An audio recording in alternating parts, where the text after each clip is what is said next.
অভিনন্দন রাজস্থান রয়্যালসকে আজকের ম্যাচটি জিতে নেওয়ার জন্য।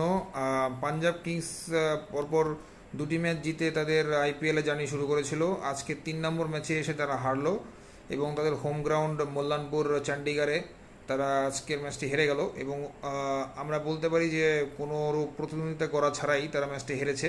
তার কারণ হচ্ছে 205 রান অবশ্যই কঠিন টার্গেট ছিল এই মাঠটিতে, কিন্তু তাই বলে 50 রানে ম্যাচ হারা এটা টি-20তে আসলে অনেক বড় মার্জিন। এবং পাঞ্জাব কিংসের আসলে দুর্বলতাগুলো কোন দিকে এবং কোনখানে সেটা আসলে আজকে রাজস্থান রয়্যালস চোখে আঙুল দিয়ে দেখিয়ে দিয়েছে। অ্যাকচুয়ালি পাঞ্জাবের ক্ষেত্রে আমার কাছে যেটা মনে হয়েছে সেটা হচ্ছে তাদের ওপেনার যে দুজন আছেন, প্রিয়াংশ আরিয়া এবং হচ্ছে প্রভসিমরন সিং, এরা আসলে যদি আগে আগে চলে যায় এবং আউট হয়ে যায়, এবং হচ্ছে তাদের যে ক্যাপ্টেন শ্রেয়াস আইয়ার সে যদি আউট হয়ে যায় আগে আগে, তাহলে তাদের দলের যে কী করুণ অবস্থা হয় সেটা আমরা আজকে দেখতে পেলাম। তাদের আসলে ব্যাটিংয়ের নিউক্লিয়াসটাই হচ্ছে এই প্রথম 3জন ব্যাটসম্যান।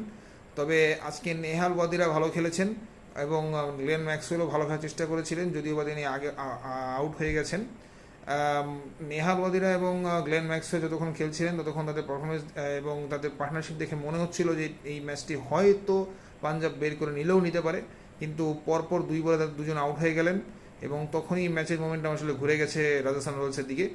রাজস্থান রয়্যালসের পক্ষে আসলে যশস্বী জয়সওয়াল অত্যন্ত ভালো পারফরমেন্স করেছেন ব্যাট হাতে, এবং তার পারফরমেন্স অবশ্যই গুরুত্বপূর্ণ রাজস্থান রয়্যালসের জন্য। He is a promising youngster এবং অবভিয়াসলি সে ইন্ডিয়ার ভবিষ্যতের ব্যাটিং অর্ডারে টপ অর্ডারের কাণ্ডারি হবে, এতে কোনো সন্দেহ নেই, এটা আমরা এখনই বুঝতে পারছি। অ্যালং উইথ সঞ্জু স্যামসন এবং তিলক ভার্মা, আসলে সত্যি কথা ইন্ডিয়াতে ট্যালেন্টের যে কোনো অভাব নেই, এটা আমরা এই ছেলেগুলোকে দেখলেই বুঝতে পারি।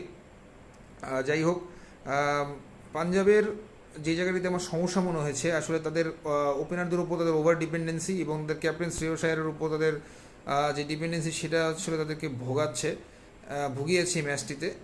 আমরা আশা করব যে ভবিষ্যতে তারা এই বিষয়টিতে নজর দেবে এবং তাদের ভুলগুলো সংশোধন করবে। তাদের বোলিং ইউনিটটি ভালো, কিন্তু আজকে তাদের বোলিং ইউনিটটি তেমন জ্বলে উঠতে পারেনি। আসলে প্রতি ম্যাচেই বোলিং ইউনিট জ্বলে উঠবে এমনটা আশা করাটা ভুল।